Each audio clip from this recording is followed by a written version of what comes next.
Hey, what's up guys, it's Daniel here and welcome to my YouTube channel. And as you can see from the title, this video is about meditation. I meditated for 100 hours in 90 days. I had a challenge and I completed it actually for like a couple months ago. And it's only fair if I tell you all the benefits I experienced. Not all of them, but all the benefits that were most beneficial for, the ones that I'm most grateful for, and the ones that most helped me in my life. So about the challenge, I told on the other videos, which you can actually see up here in the form of cards, you can see them. So I started this challenge because I really didn't felt well in my life. I was not productive, I was ruminating about a lot of stuff. I was not happy, I was depressed. And I actually have a friend who is a Buddhist. He's an everyday guy like me, but he lives in a Buddhist center. And he meditates like 2 hours a day. And when I heard this, I was like, wow, that's really not regular. Even people who meditate, they meditate like 10 minutes a day to maybe half an hour a day. But not many people meditate 2 hours a day. And that's kind of just getting close to the number of how much hours Buddhist monks meditate. Which is actually, I don't know how much Buddhist monks meditate, but 2 hours, it's a lot, and I was curious what kind of changes it can make in my life. And actually, so I did it for 90 days, from the beginning of March to the end of May. And my enthusiasm declined over time. So the first month I meditated for 2 hours, then like 1.5 and 1 hour the second month, and at the last month I was just meditating like 12 minutes or 5 minutes, sometimes half an hour. It was still something, but my enthusiasm declined. So as I counted it, it was around 100 hours in 90 days. I experienced a lot of benefits that I'm really grateful for. And let's list them. Number one, the biggest benefit is it eliminated depression. After like 1 month, 1.5 months, I just noticed myself, wow, I just don't feel depressed anymore. Obviously, I still had ups and downs. Everybody has good mood and bad mood. But the level of how depressed I could feel just elevated to a very acceptable level, and I was just fine all the time. I didn't have times when I just felt so bad in my body and just think about bad stuff, laying in my bed. I'm just really grateful for this. And if you just feel depression, well, focus on meditation and you will have a better use of your time than just laying in your bed and thinking about bad stuff. Number two, connected to that, world just became a much more beautiful place. After 2 hours of meditation, I just went for a walk or just had something to do in the city, and it was just beautiful. It was just like being high in life and actually being high from weed. I was just more aware of my surroundings, what I saw. My peripheral vision was much better. The sounds, the smells, I felt so much more alive, and it was so beautiful just to walk. Normal people need more to be happy or feel really good. But just by walking, just by being out on the street, I just felt so happy, and it's pretty fun to be high on life, isn't it? Also, just everyday things, every challenges, problems that came up just became not a big deal. When you're depressed or really in a bad mood, in a bad hormonal imbalance, a problem comes up and you just feel so worried and irritated about it. It just completely distracts you, and this wasn't there anymore. Like I said, the inner experience, the world, my evaluation of everyday challenges just became a lot better, more delightful, and more happy. Number three, also connected to happiness and well-being, I had a lot easier time to neglect my regular upsets, my constant negative thoughts, and I had a better use of Stoicism. Stoicism is this philosophy that you should think in a way the world works. You should think, if the world works this way, wouldn't it feel more logical for me to think and feel in a better way, in the useful way? And people can say sometimes, oh, I know I should think this way, but I can't. And with meditation, it just changed my brain structure, the parts of my brain that automatically brought up negative emotions in a way that I could just neglect them. The first stage is to notice the emotion that you start to feel negative. And sometimes I could feel that, and despite that, still feel a very strong urge to go into the negative emotion. And if I didn't, I just still felt this pressure in my gut or in my body that I should think about it. It was an under the rock feeling, and I could just neglect that and just not feel an urge to go inside of thoughts, just let thoughts go and seeing them as thoughts. Number four, without any commitment or intention to do so, I had less substance abuse and less bad self-destructive habits. I always felt the need to just drink or smoke weed or just do something to distract myself. Even if I didn't thought about negative stuff, I didn't felt so well in my body, and I needed something to lift me up, and I needed alcohol. I needed something. I was maybe just lonely, but I always needed something. And the level of this just definitely declined. Naturally, I felt a lot better by myself, just without any substance. It didn't eliminate it completely, but I didn't even have the intention to do so. I just felt more okay just because of meditation, just by meditation, just by sitting in myself, not drinking, not smoking. Also, I'm part of this NoFap community, which is the movement to stop watching porn, and I had a lot easier time to do so. I actually, at that time, I didn't even wanted to call myself a NoFapper. I just naturally didn't felt that much to fap the porn. I saw bad habits and substances more as they are, just bad for my life. Normally there is a part of your brain that forces you to do it, to get temporary happiness from it.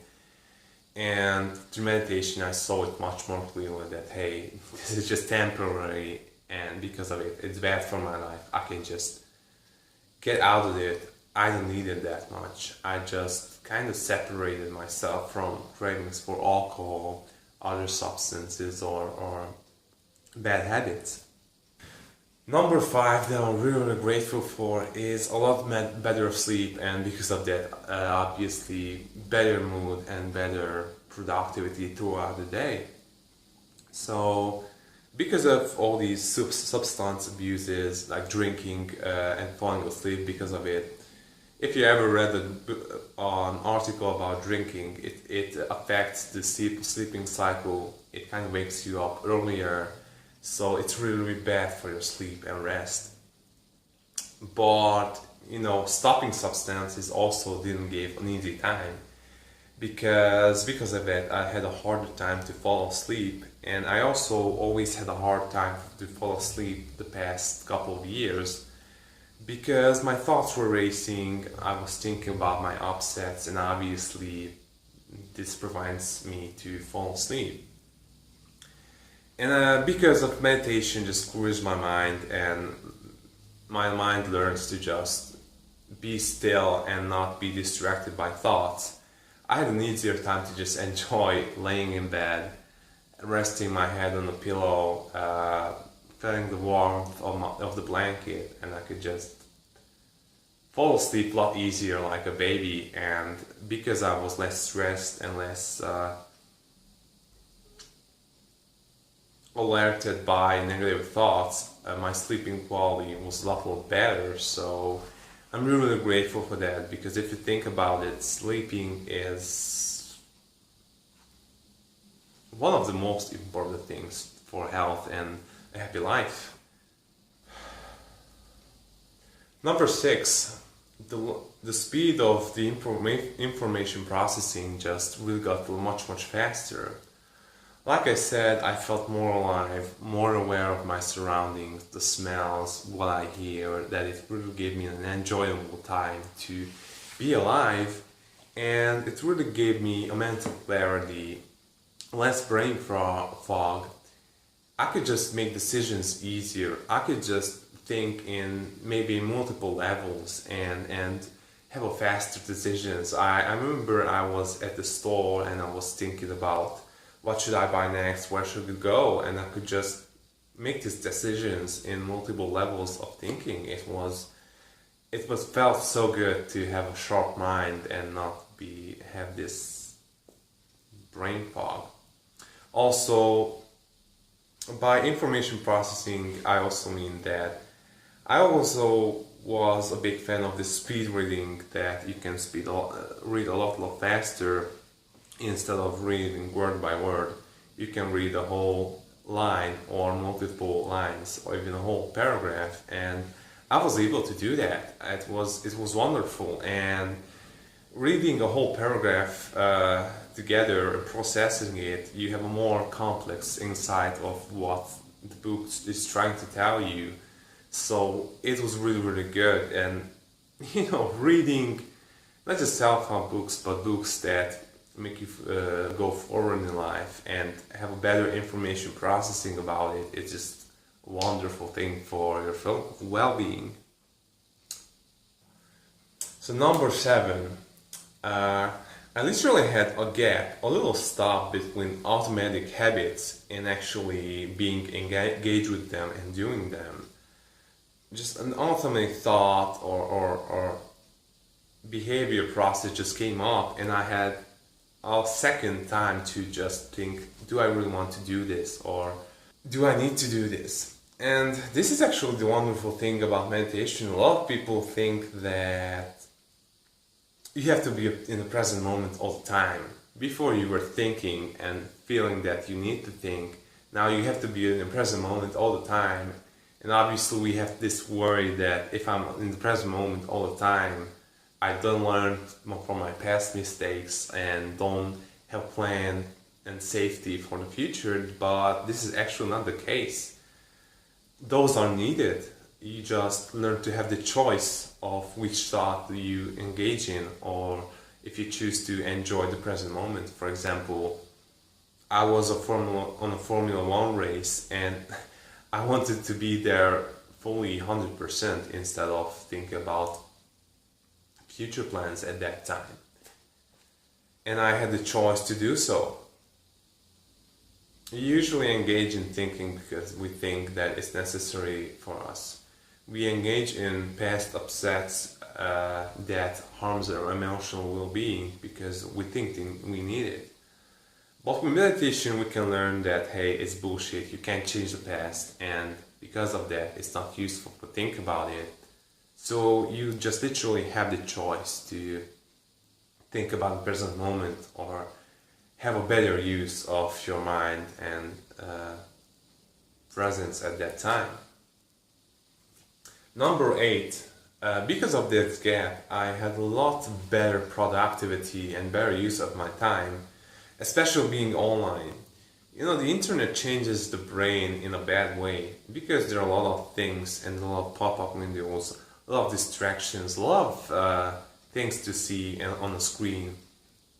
Or if you think about your phone, there are a lot of little small icons, a lot of small items. Your brain sees as separate things and you feel like clicking on them. you can get addicted to it. You can't sit still, and you can just have to do something else all the time, because this is what you do on the internet. You have constant novelty. Every 5 or 10 seconds you refresh some pages, and this makes it really hard to focus on one thing.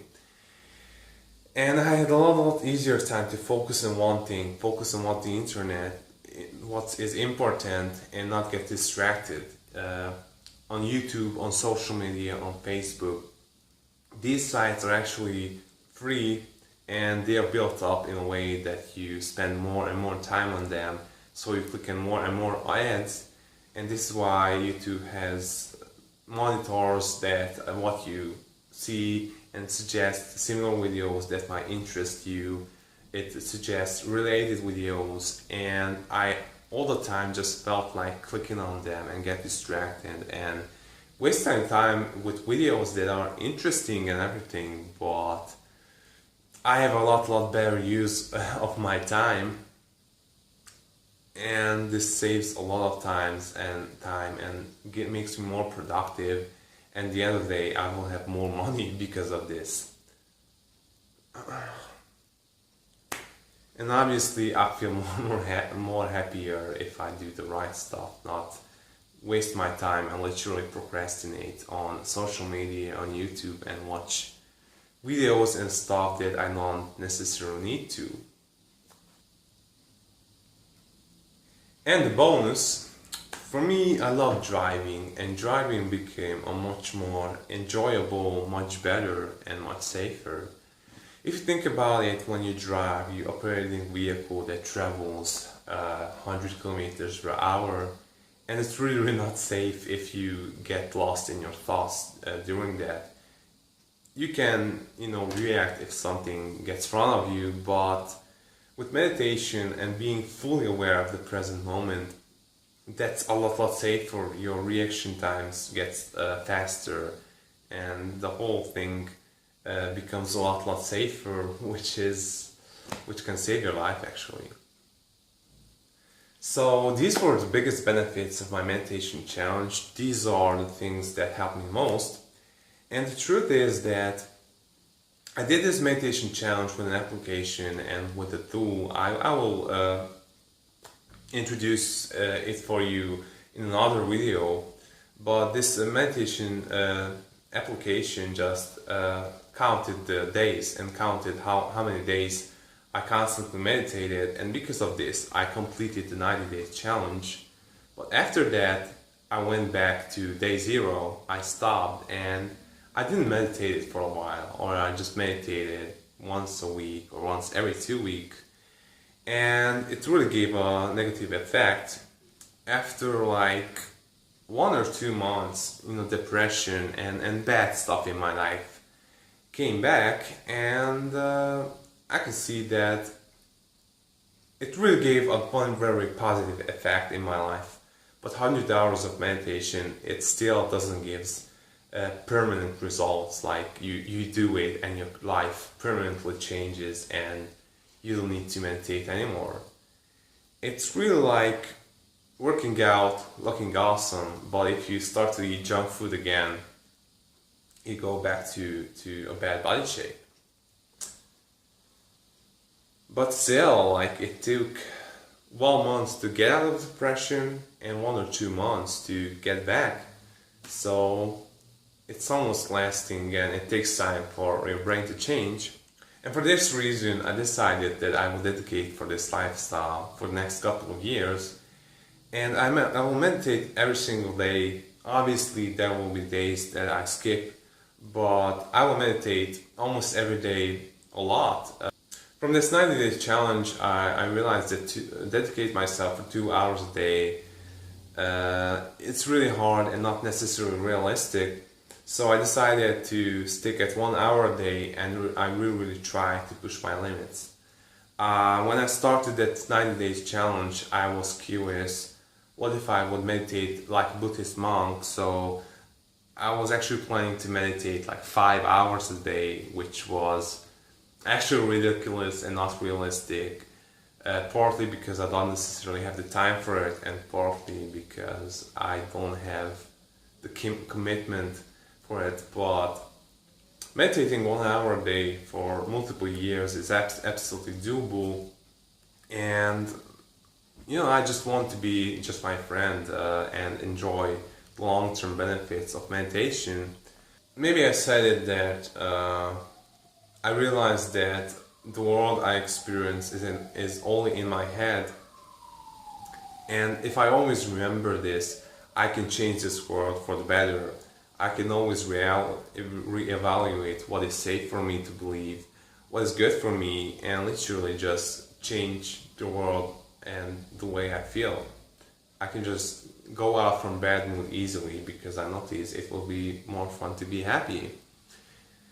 And I'm really curious with multiple years of meditation, how far I go, what it feels like to have a Buddha's brain, have a similar brain that Buddhist monks do.